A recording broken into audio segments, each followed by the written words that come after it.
Hello everyone, welcome to the video lecture series of commercial Bikaner. मैं हूं आजाद पुरोहित और आज हम लोग जो क्लास करने वाले हैं वो इंट्रोडक्टरी क्लास है, या फिर हम ये ऐसे कहें कि एबीसी ऑफ अकाउंटिंग की क्लास है। जो नए बच्चे हैं जिन्होंने अभी अभी स्कूल शुरू किए या करने वाले हैं, उन लोगों के लिए क्लास जो है काफी इंपॉर्टेंट होगी, क्योंकि इस क्लास में आपको पता चलेगा कि अकाउंटिंग नाम की जो चीज है, अकाउंटेंसी नाम का जो सब्जेक्ट है, वो है क्या चीज, या इसके अंदर आपको करना क्या क्या पड़ेगा।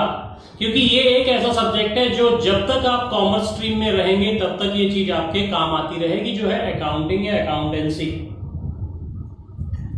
अब अगर अपन बात करें तो ये वीडियो लेक्चर सीरीज की सबसे पहले मैं आपको बता दूं, कॉमर्शियल बीकानेर नाम का यूट्यूब चैनल है जहां पे आपको इसके वीडियो लेक्चर्स मिल जाएंगे, 11th क्लास 12th क्लास या बीकॉम रिलेटेड क्लासेस। तो आप इसको सब्सक्राइब कर लें ताकि जो भी नए लेक्चर्स आते हैं, अपलोड होते हैं, उससे आप अपडेटेड रहें। दूसरी बात मैं आपको बताना चाहूंगा, कॉमर्शियल बीकानेर का अपना एक ऐप भी बनाया हुआ है, उसे आप प्ले स्टोर पे फ्री में डाउनलोड कर सकते हो, जिसके अंदर की आपको वीडियो लेक्चर्स मिलेंगे। वीडियो लेक्चर्स होने के बाद में आप अपना टेस्ट वगैरह दे पाएंगे, चैप्टर वाइज, टॉपिक वाइज, हर टॉपिक का आपको टेस्ट वगैरह मिलेगा।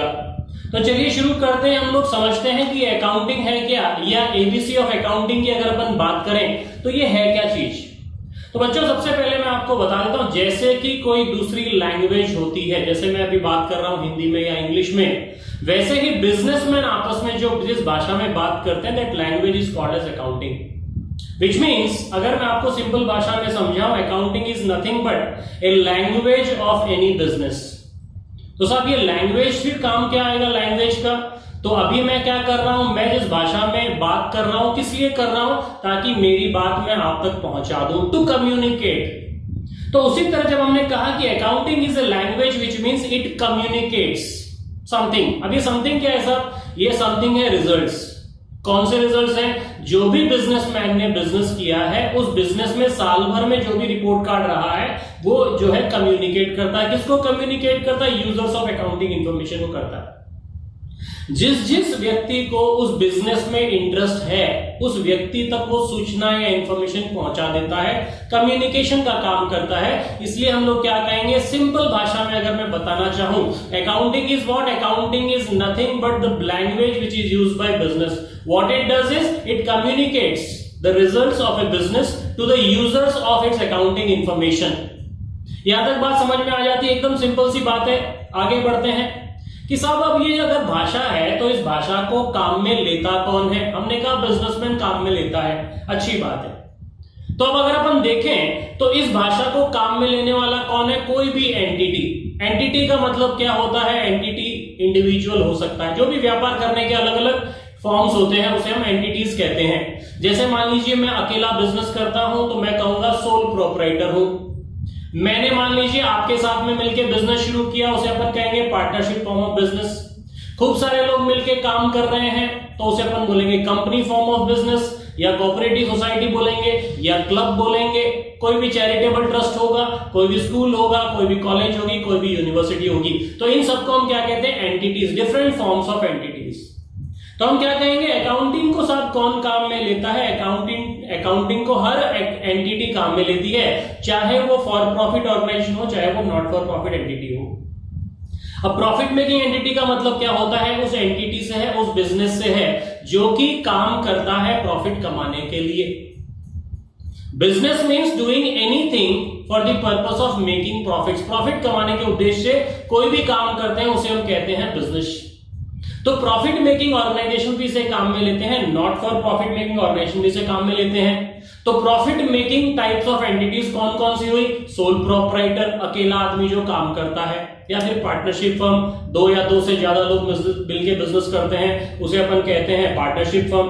उसके बाद में कंपनी या कॉर्पोरेट, इसका मतलब कई सारे लोग पूरे देश में, शेयर होल्डर्स आपने सुना होगा, वो लोग मिलकर किसी कॉमन ऑब्जेक्टिव के लिए काम करते हैं, उसे हम कहते हैं कंपनी। तो ये हुई सब आपकी प्रॉफिट मेकिंग ऑर्गेनाइजेशंस। तो नॉन प्रॉफिट मेकिंग ऑर्गेनाइजेशन कौन सी हो गई? हॉस्पिटल्स हो गई। हॉस्पिटल्स कौन सी? Generally government hospital. प्राइवेट भी इसी एंटिटी में करते हैं, लेकिन मैं उस डिबेट में जाऊंगा कि नहीं वो प्रॉफिट कमाते हैं कि नहीं कमाते हैं। उसके बाद में है साहब स्कूल्स। स्कूल्स का काम क्या होता है? एजुकेशन को प्रमोट करना, प्रॉफिट कमाना नहीं होता है, इसलिए उनका रजिस्ट्रेशन थोड़ा अलग तरीके से होता है। कंपनी का रजिस्ट्रेशन अलग सेक्शन में होता है, अलग एक्ट के तहत होता है। फिर बात करते हैं अपन क्लब, जो गेम्स एंड स्पोर्ट्स को, कल्चरल एक्टिविटीज को प्रमोट करने के लिए ऑर्गेनाइजेशन बनाते हैं, संस्था बनाते हैं, उसे अपन कहते हैं क्लब। या उसी तरह मान लीजिए ट्रस्ट वगैरह होते हैं, जहां पे कि उनका उद्देश्य ये होता है कि लोगों की भलाई करना, एजुकेशन, आर्ट, कल्चर, इन सब को प्रमोट करने के लिए जो बनाते हैं वो बेसिकली होते हैं ट्रस्ट। यहां तक बात समझ में आती है। आगे साहब बात करते हैं ये अकाउंटिंग का काम होता क्या है। तो अकाउंटिंग का मतलब समझना, जैसे कि हमने कहा ये लैंग्वेज ऑफ बिजनेस में करता क्या है अकाउंटिंग। तो सबसे पहले बिजनेस में जो भी काम होता है वो काम जो है मनी वाइज भी आप कैलकुलेट कर सकते हो, नॉन मॉनिटरी भी हो सकता है। जैसे अपन कहते हैं economic activities, non economic activities. Economic activities का मतलब क्या होता है? The activities which can be measured in terms of money. पैसों में जिन भी चीजों को आप तोल सकते हो उसे हम कहेंगे economic activity. Non economic activity का मतलब क्या होता है? जिसको आप पैसों में तोल नहीं सकते या माप नहीं सकते। अब साहब ये कौन कौन सी बातें होती है? मान लीजिए मैं आपसे बात कर रहा हूं, मैंने यदि आपसे फीस चार्ज की है तो ये हो गई इकोनॉमिक एक्टिविटी। मैंने यदि आपसे फी ली नहीं है तो ये हो गई नॉन इकोनॉमिक एक्टिविटी या चैरिटेबल एक्टिविटी।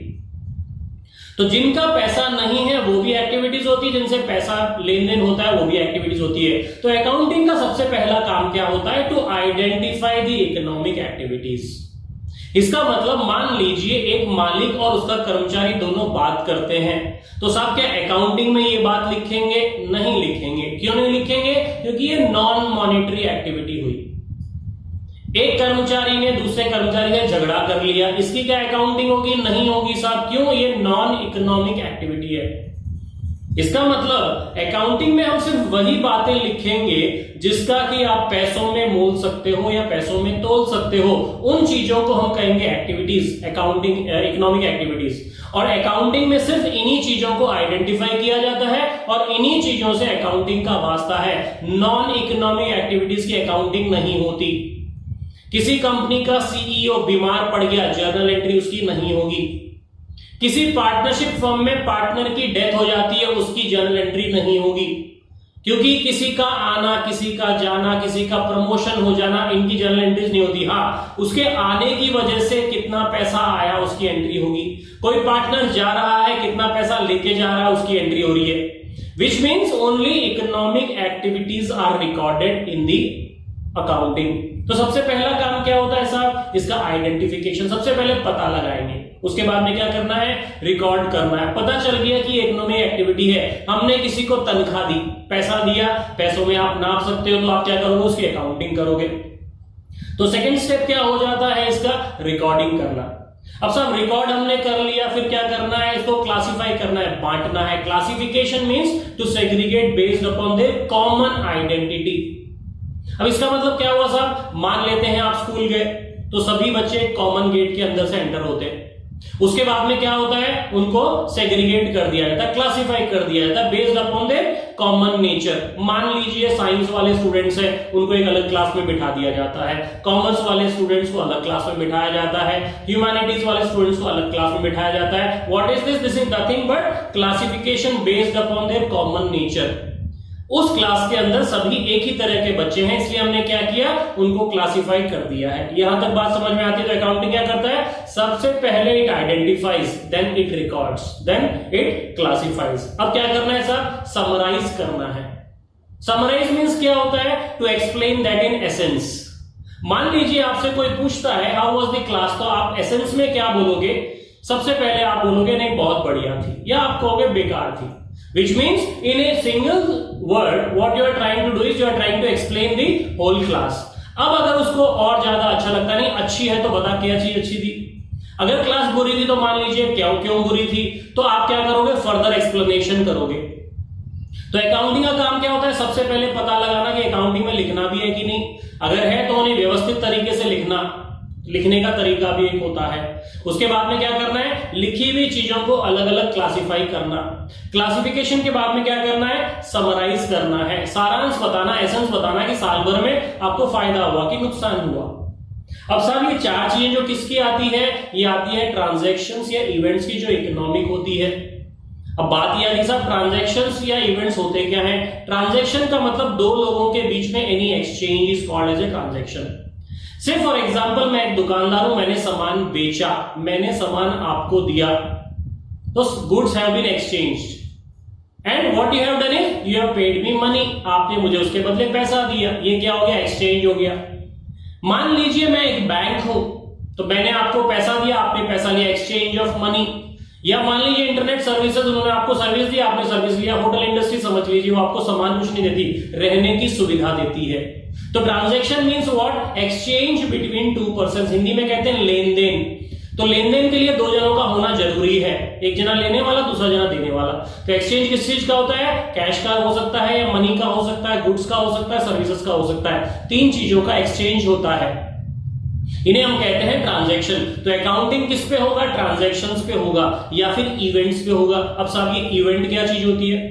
इवेंट का मतलब होता है द रिजल्ट ऑफ ट्रांजैक्शंस। साल भर खरीदना बेचना, खरीदना बेचना, खरीदना बेचना करने की वजह से क्या हुआ?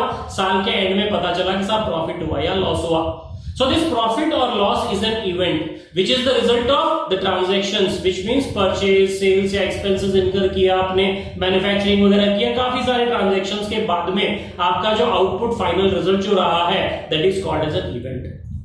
यहां तक बात समझ में आती है? तो अकाउंटिंग क्या करता है? ट्रांजैक्शंस या इवेंट्स को आइडेंटिफाई करता है, रिकॉर्ड करेगा, क्लासिफाई करेगा, उसके बाद में एनालाइज करेगा, समराइज करेगा। अब रिजल्ट रिपोर्ट कार्ड निकल गया साहब, अब क्या करना है? अब आपको एनालिसिस करनी है बैठ के। एनालिसिस का मतलब क्या होता है? अच्छा हुआ या बुरा हुआ, एनालिसिस और इंटरप्रिटेशन करना पड़ता है रिजल्ट्स का। से फॉर एग्जांपल 10th में आपने खूब मेहनत की, आपके 80% मार्क्स है, तो आप बैठ के सोचोगे कि भाई ये 80 ही क्यों आए, मैंने 90 एक्सपेक्ट किया था, मुझ में कहां दिक्कतें रह गई। What you are doing is you are trying to analyse and make interpretation based upon your result. तो बिजनेस में भी क्या होता है? बिजनेसमैन ये देखता है कि मुझे इतना प्रॉफिट आया तो किसकी वजह से आया है, क्या इतना प्रॉफिट नहीं आया तो क्या गलती रह गई थी, उन गलतियों को आगे सुधारना है। और उसके बाद में क्या करना है? Again communicating the results to whom? To the users of accounting information. तो अकाउंटिंग इंफॉर्मेशन के जो भी यूजर्स होंगे वहां तक कम्युनिकेट कर देना, ये पूरे काम जो करता है उसे हम कहेंगे अकाउंटिंग। तो यहां तक आपको बात समझ में आती है? अब बात आती है कि अकाउंटिंग होती कौन कौन सी चीजों की है, अकाउंटिंग के ब्रांचेस क्या हैं, या सब फील्ड्स क्या हैं, या टाइप्स ऑफ अकाउंटिंग होती क्या है। अकाउंटिंग हमने नाम तो सुन लिया, लेकिन अकाउंटिंग कितने तरह की होती है साहब? अकाउंटिंग बहुत तरह की होती है। जिस भी चीज के पीछे आप अकाउंटिंग लगा दो वो एक अकाउंटिंग हो जाती है। से for example financial accounting. Financial accounting का मतलब क्या है? कंपनी के फाइनेंसेस का हिसाब किताब जो रखते हैं उसे हम कहेंगे फाइनेंशियल अकाउंटिंग। इसी तरह होती है साहब एक आपकी कॉस्ट अकाउंटिंग। कॉस्ट अकाउंटिंग क्या होता है? किसी भी कंपनी में जो प्रोडक्शन होता है उसकी कॉस्ट निकाली जाती है, लागत। से फॉर एग्जांपल आपके पास में पेन है, तो कंपनी ने वो पेन की रेट 5 रुपए, 10 रुपए, 50 रुपए या 100 रुपए क्यों रखी होगी? कंपनी की कुछ कॉस्ट आई होगी। कॉस्ट कैसे निकालते हैं? मटेरियल का कॉस्ट होता है, लेबर का कॉस्ट होता है, ओवरहेड्स का कॉस्ट होता है, उसके अंदर वो प्रॉफिट जोड़ते हैं तो वो उनका सेल्स प्राइस बन जाता है। तो इन सब चीजों का हिसाब किताब रखने वाली ब्रांच को हम कहेंगे cost accounting, which means a branch which takes care of the cost related aspects of an organization is called as cost accounting।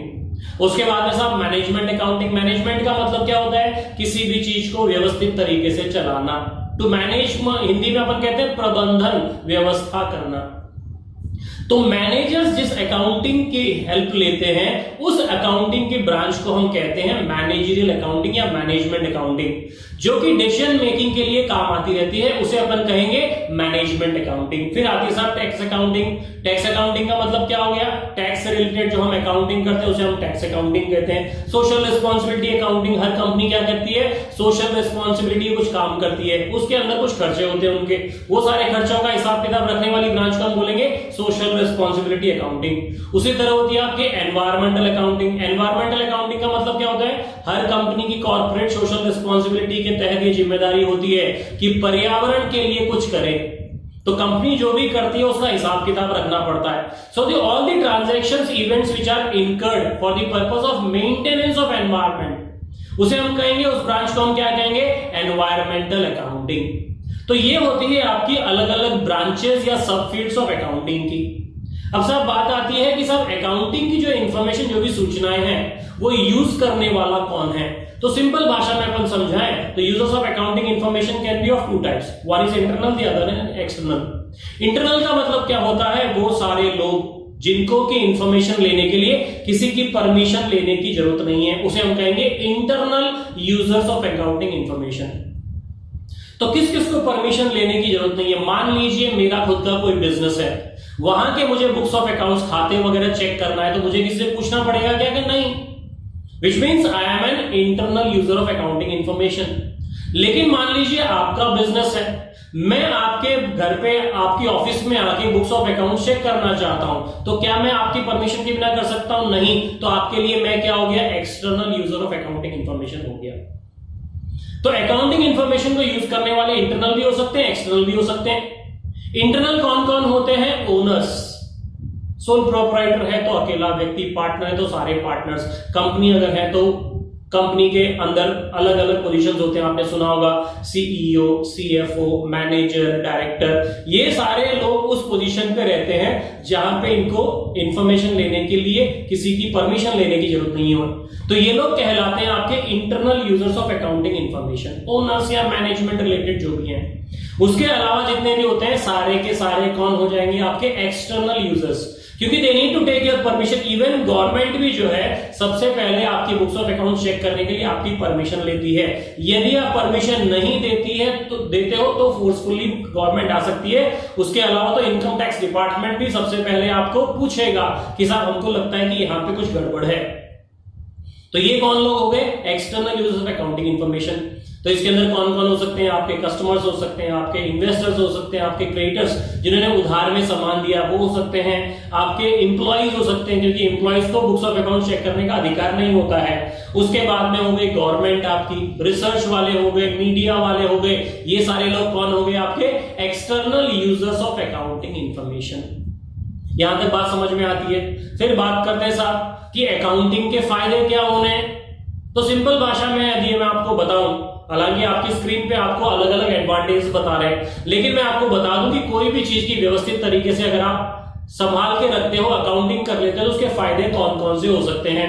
तो सबसे पहले बिजनेस किस डायरेक्शन में जा रहा है उसका इंफॉर्मेशन आपको पता चल जाएगा with the help of accounting, which means accounting को आपको बिजनेस को मैनेज करने के लिए जरूरत पड़ती है। This is the first benefit of accounting, क्योंकि उसके बिना आपको पता नहीं चलेगा कि आपका बिजनेस जो है किस डायरेक्शन में जा रहा है।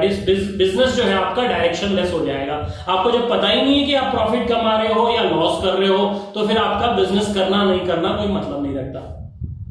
उसके बाद में बात करें तो बिजनेस की रिकॉर्ड्स जो है वो मेंटेन करने में अकाउंट्स का बहुत बड़ा योगदान है। मान लीजिए 4 पार्टनर है, वो देखना चाहते हैं हमारा बिजनेस कैसे काम कर रहा है। अकेले में तो कोई दिक्कत आती नहीं है, क्योंकि रिकॉर्डिंग करो या नहीं करो कोई फर्क नहीं पड़ा, जो पैसा आया इस जेब में आया, जो पैसा गया इस जेब से गया। लेकिन एक से ज्यादा जहां लोग होते हैं इंटरेस्टेड पार्टीज, तो वहां पे आपके बुक्स ऑफ अकाउंट्स रखना जरूरी होता है, अकाउंट्स के खाते रखना जरूरी होता है। तो वहां पे आपको इसकी जरूरत पड़ती है। सिस्टमैटिक रिकॉर्डिंग का प्रॉपर होने के लिए, सिस्टमैटिक होने के लिए अकाउंटिंग का आपको बहुत बड़ा फायदा मिलता है। उसके बाद में बिजनेस से होने वाले प्रॉफिट या लॉस का आपको पता चल जाता है, टू कैलकुलेट द प्रॉफिट और लॉस फ्रॉम ए बिजनेस। उसके बाद में है आपका फाइनेंशियल पोजीशन। फाइनेंशियल पोजीशन किससे पता चलता है, प्रॉफिट या लॉस से नहीं, आपके पास प्रॉपर्टी कितनी है, आपकी जिम्मेदारियां कितनी, एसेट्स एंड लायबिलिटी से पता चलता है फाइनेंशियल पोजीशन। तो फाइनेंशियल पोजीशन का पता करने के लिए भी आपको जो है अकाउंटिंग की बहुत जरूरत पड़ती है। उसके बाद में क्या है आपका कंपैरेटिव स्टडी, आपका कंपैरिजन दूसरे से या आपका कंपैरिजन अपने आप से करने में अकाउंटिंग का बहुत बड़ा योगदान है। मान लीजिए मैं बात करता हूं आपके रिजल्ट की, 10th का जो रिजल्ट आया आप उसको 2 तरीके से कंपेयर कर सकते हो। 10th का result as compare to 9th कैसा रहा, एक कंपैरिजन ये हो गया, कंपेयरिंग यू विथ योरसेल्फ। दूसरा हो गया comparing you with your friends. इसी साल जिसने एग्जाम दिया है उसके साथ में आपने कंपेयर किया, उससे ज्यादा मार्क्स आए या उससे कम आए, तो उसे अपन कहते हैं कंपैरिजन। तो कंपैरिजन खुद का भी हो सकता है, खुद का दूसरों के साथ में भी हो सकता है। कंपनीज भी क्या करती है, कंपेयर करती है अपने आप का पिछले साल की तुलना में, अपने आप का दूसरी कंपनीज की तुलना में। तो कहां से होगा, सिर्फ अकाउंटिंग इंफॉर्मेशन से होगा। अकाउंटिंग इंफॉर्मेशन कहां से आनी है, आपको अकाउंटिंग से ही आनी है। उसके बाद में जब आप बिजनेस कर रहे हो तो आपकी कुछ जिम्मेदारियां होती है सरकार के प्रति। सरकार कहती है साहब हमको टैक्स दो, इनकम टैक्स दे दो, जीएसटी दे दो, सर्विस टैक्स दे दो। तो ये जो टैक्स वगैरह पे करोगे आप किस आधार पे पे करोगे? तो अकाउंटिंग अगर आपके पास में होगी तो आप बताओगे साहब हमने साल भर में इतना काम किया है, इस नियमों के हिसाब से इतना टैक्स देना है जो हम आपको जमा करवा रहे हैं। तो टैक्स अथॉरिटीज के भी जो भी आपको टैक्स लायबिलिटीज वगैरह पे करनी है उसके लिए अकाउंटिंग आपको बहुत जरूरत पड़ती है। उसके बाद में बात करते हैं साहब कोई लीगल लिटिगेशन वगैरह हो गई, लीगल प्रॉब्लम वगैरह आ गई, तो आपको डॉक्यूमेंटेशन अकाउंटिंग के जो होते हैं वो एज ए प्रूफ आप रख सकते हो। आपने किसी को सामान बेचा, पैसे जब मांगे उसने पैसा दिया नहीं, उसने कहा साहब मैं तो सामान ही नहीं लिया, तो आप क्या करोगे? अपने रिकॉर्ड्स में से निकालोगे, ये देखिए इनवॉइस है, बिल है उस दिन का, यहाँ पे आपका साइन किया हुआ इतने का आपने सामान लिया है, आपने कहा 2 महीने में देंगे, आपने चेक काट के दिया है या प्रॉमिसरी नोट दिया है या बिल ऑफ एक्सचेंज दिया, ये सारी बातें अपन बाद में करेंगे। तो किसी न किसी तरह का आपके पास में एविडेंस पड़ा है जिसके आधार पे आप ये प्रूव कर सकते हो कि उस सामने वाले व्यक्ति से आपको पैसा लेना है। तो कहीं पे भी लीगल प्रॉब्लम्स वगैरह आती है वहां पे आपको अकाउंटिंग से फायदा मिलता है। आप बिजनेस कर रहे हो, बिजनेस में पैसा कम पड़ गया, आपने कोशिश की कई जगह से, दोस्तों से, रिलेटिव से पैसा व्यवस्था करने की, नहीं हुई, तो आप क्या करोगे? बैंक के पास जाओगे। तो बैंक आपको क्या करेगी? लोन देने से पहले आपके इनकम टैक्स रिटर्न चेक करेगी, आप कितना प्रॉफिट कमाते हो या आपका कितना लॉस हो गया वो चेक करेगी, कितने का सामान बेचते हो ये चेक करेगी। इन सब को चेक करेगी ना, आपको लोन कोई देगा ही नहीं। हिसाब किताब जब तक नहीं है तब तक लोन नहीं मिलने वाला। इसका मतलब यदि आपको किसी तरह का लोन लेना है तो आपको अकाउंट्स के रिकॉर्ड्स मेंटेन करना है। अकाउंटिंग का ये फायदा भी है। और क्या फायदा है साहब? आप बिजनेस कर रहे हो, सब जगह तो आप रह नहीं सकते, तो जो भी आपके अंडर में काम कर रहा है वो गड़बड़ी कर सकता है, फ्रॉड हो सकती है या उससे गलती भी हो सकती है, जिसे हम कहते हैं एरर। फ्रॉड का मतलब जानबूझ के करना, एरर का मतलब अनजाने में हो जाना। तो गलतियां होती रहती है, तो उन गलतियों को पकड़ने के लिए या उन गलतियों को सुधारने के लिए भी जो है अकाउंटिंग बहुत ज्यादा आपको फायदा देती है। यहां तक बात समझ में आती है आपकी? आगे बढ़े। फायदे की तो हमने बात कर ली, अब बात करते हैं लिमिटेशंस ऑफ अकाउंटिंग क्या है। भाई अकाउंटिंग अगर के फायदे हैं इसको तो नुकसान भी होंगे, कुछ लिमिटेशंस या डिमेरिट्स भी होंगे, वो क्या क्या है जरा समझते हैं। तो सबसे पहले बात क्या है कि अकाउंटिंग करता कौन है? अकाउंटिंग ह्यूमन बीइंग करता है, इंसान करता है। तो इंसान में जो कमियां होगी सारी की सारी अकाउंटिंग में होगी। तो सबसे पहला ड्रॉबैक अगर आपने देखा होगा अपनी स्क्रीन पे तो क्या लिखा है? इफेक्टेड बाय या इन्फ्लुएंस्ड बाय पर्सनल जजमेंट्स। इसका मतलब क्या होता है साहब? अकाउंटिंग के अंदर कई सारे रूल्स होते हैं, जैसे आप आगे पढ़ोगे डेप्रिसिएशन होता है, उसके अंदर स्ट्रेट लाइन मेथड होता है, रिटन डाउन वैल्यू मेथड होता है। एक ही चीज को करने के लिए 2 या 2 से ज्यादा मेथड्स होंगे। जब 2 या 2 से ज्यादा मेथड होंगे तो कोई ये वाला मेथड फॉलो कर रहा है, कोई वो वाला मेथड फॉलो कर रहा होगा, तो दोनों मेथड अगर अलग अलग है तो प्रॉफिटेबिलिटी दोनों में अलग अलग हो जाएगी।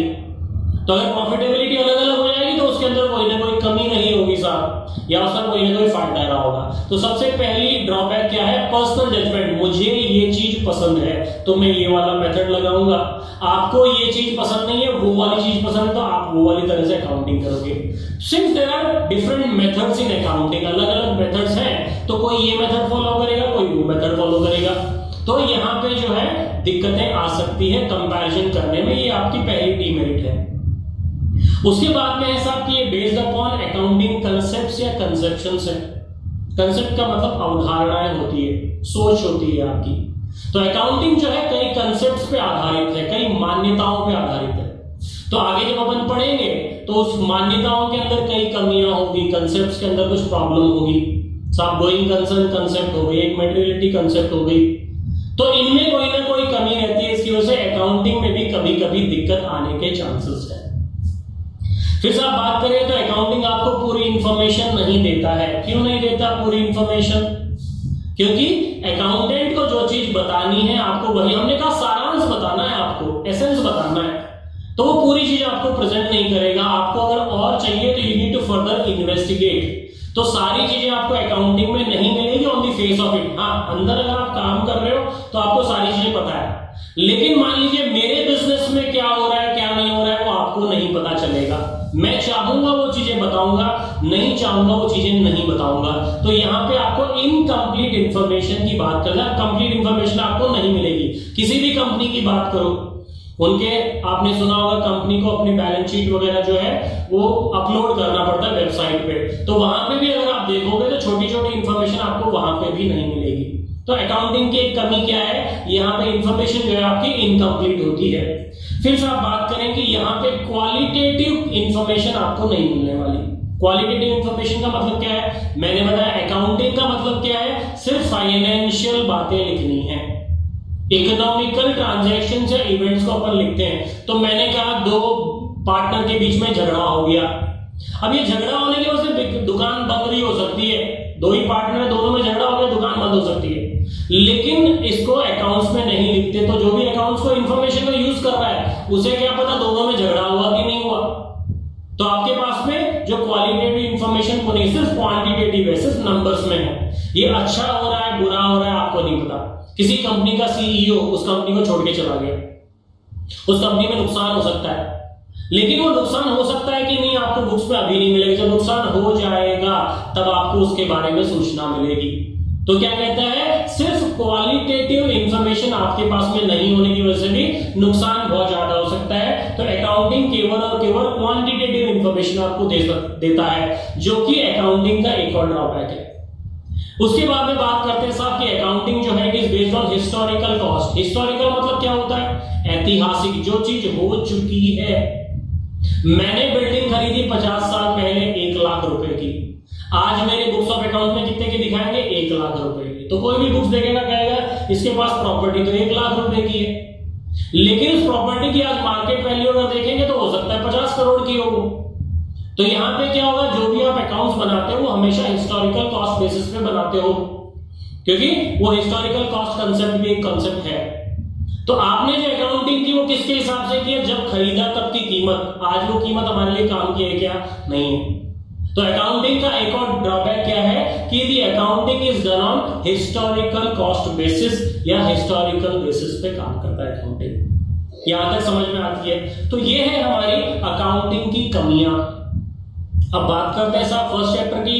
आज का जो हमारा वीडियो लेक्चर है वो केवल फर्स्ट चैप्टर पे डिपेंडेंट है, मतलब किसी भी बुक का अगर आप फर्स्ट चैप्टर देखोगे तो ये सारी बातें हैं। ये वीडियो अगर आपने ढंग से देख लिया, समझ लिया, तो फर्स्ट चैप्टर को आप किसी भी किताब से चेक कर लेना, वो आपको बड़ा इजी लगने लगे, क्योंकि यही बातें हैं। आगे कहता है साहब कि 3 चीजें आपको बता रखी है, बुक कीपिंग, अकाउंटिंग और अकाउंटेंसी। ये है क्या चीज, तो बुक कीपिंग का मतलब क्या होता है, यदि आपने स्क्रीन पे देखा होगा तो बुक कीपिंग हमने कहां लिखा है, देखना बीचों बीच लिखा है। बुक कीपिंग की जगह कितनी है, सबसे छोटी। अकाउंटिंग कितनी है, उससे बड़ी। और अकाउंटेंसी कितनी है, उससे ज्यादा बड़ी। इसका मतलब बुक कीपिंग की एरिया सबसे कम, अकाउंटिंग की उससे ज्यादा, अकाउंटेंसी की उससे ज्यादा। तो बुक कीपिंग में सब होता क्या है, बुक कीपिंग के अंदर केवल बुक्स ऑफ अकाउंट्स को रखना है। इसका मतलब क्लेरिकल काम की बात करता है। कौन कर सकता है, कोई भी नौसिखिया आदमी कर सकता है। आप भी बुक कीपिंग का काम कर सकते हो, अकाउंटिंग का अभी नहीं कर सकते आप। बुक कीपिंग का मतलब क्या, आपको कहा गया है इस चीज को यहां लिख देना, आप वहां लिख दोगे। It's only related to your recording या क्लासिफिकेशन। उसके बाद में एनालिसिस का काम बुक कीपर नहीं करता। बुक कीपर का मतलब तो केवल अकाउंट्स रखना है। तो बाद में वाला जो काम है, ज्यादा दिमाग वाला काम है, वो कहां पे होता है, अकाउंटिंग। तो हम कह सकते हैं accounting starts where bookkeeping ends. Bookkeeping का दायरा जहां पे खत्म होता है वहां से अकाउंटिंग की शुरुआत होती है। तो यदि आपसे पूछे कि बताओ ज्यादा पढ़ा लिखा आदमी बुक कीपिंग का काम करता है, अकाउंटिंग का काम करता है, तो जवाब क्या होना चाहिए, ज्यादा पढ़ा लिखा आदमी है, ज्यादा दिमाग लगेगा, ज्यादा दिमाग लगेगा तो ज्यादा बड़ी एरिया, मतलब अकाउंटिंग की एरिया। या आपसे कोई पूछता है क्लेरिकल काम बताओ कौन सा, क्लेरिकल काम कौन सा होता है, अकाउंटिंग का होता है, बुक कीपिंग का होता है, तो हम क्या कहेंगे, बुक कीपिंग का होता है सब क्लेरिकल काम। आपको बोला इतना करना, उससे ज्यादा दिमाग नहीं लगाना, that is what book keeping is. लेकिन बुक कीपिंग भी जरूरी है अकाउंटिंग के लिए। बुक कीपिंग के बिना आप आगे काम ही नहीं कर सकते। जब आपने रिकॉर्ड ही नहीं किया कितने का सामान खरीदा, कितने का सामान बेचा, अगर आपने लिखा ही नहीं है, रिकॉर्ड ही नहीं किया है, अकाउंटिंग क्या कर लेगा, प्रॉफिट या लॉस कैसे बता लेगा, पॉसिबल नहीं है। आधी बात समझ में यहां तक। उसके बाद में आती सब अकाउंटेंसी के लिए। अकाउंटेंसी क्या चीज है, तो सब अकाउंटेंसी एक सब्जेक्ट है जिसके अंदर अलग अलग अकाउंटिंग के फील्ड्स आते हैं। हमने आगे ब्रांचेस ऑफ अकाउंटिंग किया था। अकाउंटिंग कॉस्ट अकाउंटिंग भी हो सकता है, मैनेजमेंट अकाउंटिंग भी हो सकता है, टैक्स अकाउंटिंग भी हो सकता है, ह्यूमन रिसोर्स अकाउंटिंग भी हो सकता है, एनवायरमेंटल अकाउंटिंग भी हो सकता है, अकाउंटिंग कुछ भी हो सकता है। ये सारी बातें किसमें आती है, अकाउंटेंसी नामक सब्जेक्ट जो है उसके अंदर आती है। तो आपकी जो किताब है उसके ऊपर देखना अकाउंटिंग नहीं लिखा होगा, अकाउंटेंसी लिखा होगा। तो what is accountancy? Accountancy is a subject जिसके अंदर की आप अकाउंटिंग के सारे रूल्स वगैरह पढ़ोगे, अकाउंटिंग कैसे करते हैं वो आप पढ़ोगे। तो ये क्लियर समझ में आता है distinction between these three. Accountancy is a subject which talks about accounting. Accounting is based upon bookkeeping. Bookkeeping is what? Recording, classification. Accounting क्या होता है? Whatever has been recorded or classified, based upon them you summarize, you analyze, you interpret, you communicate. ये चीजें क्या होती है? ये accounting का हिस्सा जाती है। Accountancy क्या है? It's subject which talks about accounting. Accounting can be many branches of accounting हमने देखी थी, ये काफी होती है। उसके बाद में साहब बात आती है एट्रीब्यूट्स ऑफ अकाउंटिंग इंफॉर्मेशन। इसका मतलब कौन कौन सी क्वालिटेटिव कैरेक्टरिस्टिक्स अकाउंटिंग में होनी चाहिए जिससे कि आप ये बोल सकते हो कि आपकी अकाउंटिंग जो है बहुत अच्छी है।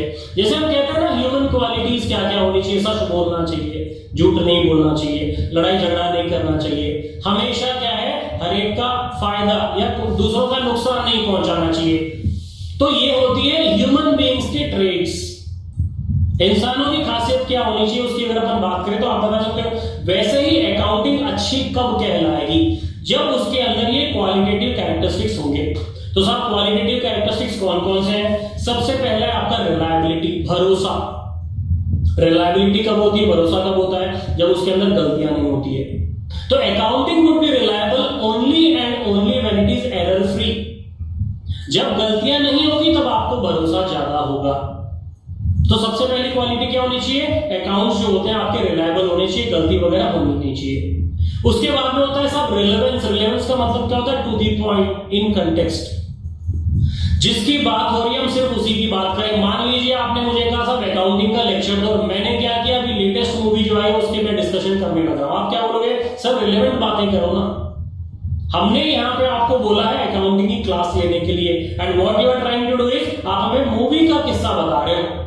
This is not relevant to this context. इसका मतलब अकाउंटिंग तभी काम का है जब उसकी जरूरत है। अकाउंटिंग का साल अप्रैल से लेकर मार्च में खत्म हो जाता है और आपने रिपोर्ट कार्ड मान लीजिए दे दिया है या उसका बैलेंस शीट P&L बनाई है दिसंबर में। मान लीजिए अभी आपकी एग्जाम होती है, रिजल्ट आपको मई जून तक मिल जाए तो वो रिजल्ट काम के है। एग्जाम तो हो गया, उन्होंने कहा सब 3-4 साल बाद रिजल्ट दे देंगे। Would that be relevant for you? No. Relevance का मतलब क्या होता है? जब जरूरत है तब बता देना, that is called as relevance. In context to, जिस संदर्भ में बात हो रही है उस संदर्भ में बताते हो तो अकाउंटिंग है, नहीं तो अकाउंटिंग का कोई फायदा नहीं है। उसके बाद में साहब अंडरस्टैंडेबिलिटी। अंडरस्टैंडेबिलिटी का मतलब क्या होता है? समझ में आना। मान लीजिए मैं आपको ऐसी भाषा में बता रहा हूं ये चीजें अकाउंटिंग की जो भाषा आपको आती नहीं है, फायदा होगा कुछ? कोई फायदा नहीं है। तो अकाउंटिंग की भाषा वो होनी चाहिए जो यूजर्स ऑफ अकाउंटिंग इंफॉर्मेशन के समझ में आए। It should be understandable to the users of accounting information. Simple होना चाहिए, बहुत ज्यादा कॉम्प्लिकेटेड नहीं होना चाहिए अकाउंटिंग को। उसके बाद में क्या है सब? कंपैरेबिलिटी। इसका मतलब क्या हुआ? जो भी आपने रिपोर्ट कार्ड बनाया है उसके बेसिस पे कंपैरिजन होना चाहिए। आपको मान लीजिए बोर्ड एग्जाम्स के बाद में आपको कॉल आता है कि साहब आप पास हो गए। Would that be sufficient for you? नहीं। आप बोलोगे सर पास हो गया हो तो ठीक है, बताओ तो सही 36% से पास हुए या 98% से पास हुए। तो you need more information so that you can compare yourself with others or you can compare yourself with your। तो कंपैरिजन भी तो पॉसिबल होनी चाहिए। उसके बाद में क्या हुआ? Faithful presentation. फेथफुल का मतलब क्या होता है? जहां पे गड़बड़ वगैरह नहीं होना चाहिए। अब जो प्रेजेंटेशन आप करते हो फुल ऑफ फेथ अगर आपका होता है, that would be called as a good accounting. तो अकाउंटिंग के एट्रीब्यूट्स या क्वालिटेटिव कैरेक्टरिस्टिक्स ऑफ अकाउंटिंग की अगर अपन बात करें तो ये होती है। फिर बात करते हैं साहब अपन सिस्टम्स ऑफ अकाउंटिंग। अकाउंटिंग के सिस्टम्स जो होते हैं वो दो तरह के सिस्टम्स होते हैं, बेसिकली डबल अकाउंटिंग और single entry system. Double accounting का मतलब जहां पे दो तरीके से दो हिस्सों में आप अकाउंटिंग रखते हो, एक डेबिट या क्रेडिट, एक लिया दूसरा दिया, दोनों बातें जहां पे लिखते हो वो डबल अकाउंटिंग सिस्टम या डबल एंट्री सिस्टम कहलाता है। सिंगल एंट्री का मतलब क्या होता है? एक ही चीज आप लिख रहे हो। तो आप ये देखोगे भाई single entry system is not a proper system of accounting. इसे हम इनकम्प्लीट सिस्टम ऑफ अकाउंटिंग भी कहते हैं। ये कौन लोग रखते हैं? ये वो लोग रखते हैं जो अकाउंटेंट्स को अफोर्ड नहीं कर सकते, छोटे मोटे दुकानदार, सब्जी वाले, दूध वाले। ये हिसाब तो रखते हैं तो पता नहीं चलेगा बिजनेस उनका काम कर रहा है कि नहीं। फल वाला है, सब्जी वाला है, दूध वाला है, किराने वाला है, ये हिसाब किताब के लिए नया नया अकाउंटेंट नहीं रखते, महंगा चार्टर्ड अकाउंटेंट डॉक्यूमेंट्स वगैरह, ये क्या करते हैं खुद ही लिख लेते हैं। खुद को तो पूरे रूल्स नहीं पता तो खुद रखेंगे कैसे, इनकम्प्लीट इंफॉर्मेशन, जिसे हम कहेंगे सिंगल एंट्री सिस्टम। तो कानून में यदि आप पढ़ोगे तो इनकम टैक्स डिपार्टमेंट क्या कहता है, डबल एंट्री सिस्टम रखनी है। छोटे मोटे व्यापारियों को छूट है, वो लोग रखते हैं, उनका हिसाब किताब अलग होता है। समझ में आती है? तो ये बातें हैं आपकी बेसिक से इंट्रोडक्शन टू अकाउंटिंग। अगले लेक्चर में हम लोग करेंगे अलग अलग टर्मिनोलॉजीज कौन कौन सी काम आती है, जो कि आपके लिए काफी इंपॉर्टेंट होगी। टर्मिनोलॉजीज अगर आपको समझ में आती है, बेसिक समझ में आता है, बाद में अकाउंटिंग एंट्रीज आप देखोगे कितनी इजी है। जैसे कि मैंने क्या कहा, this is an ABC of accounting. ABC का मतलब क्या होता है, आपको पहले सिखाया जा रहा है। जैसे आप याद कीजिए, प्ले स्कूल में जब आप जाते थे तब आपको इतनी बातें नहीं आती थी, सेंटेंस मेकिंग अभी इतना आप कर लेते उतनी नहीं आती थी। तो आपने क्या किया, पहले एबीसीडी लिखना सीखा, फिर आपने वर्ड्स बनाना सीखा, फिर सेंटेंसेस, फिर पैराग्राफ, फिर चैप्टर। तो अकाउंटिंग में समझने के लिए आपको क्या है, एबीसी पहले करनी पड़ेगी। है क्या चीज पहले अकाउंटिंग, अकाउंटिंग में कौन कौन से वर्ड्स काम में आते हैं, अकाउंटिंग में एंट्रीज कैसे करेंगे, वो करने के बाद आप देखोगे बड़ी बड़ी कंपनी की बैलेंस शीट्स वगैरह भी आप मिनटों में या चुटकियों में जो है एनालिसिस कर पाओगे। आगे समझ में बात। Thank you so much, bye.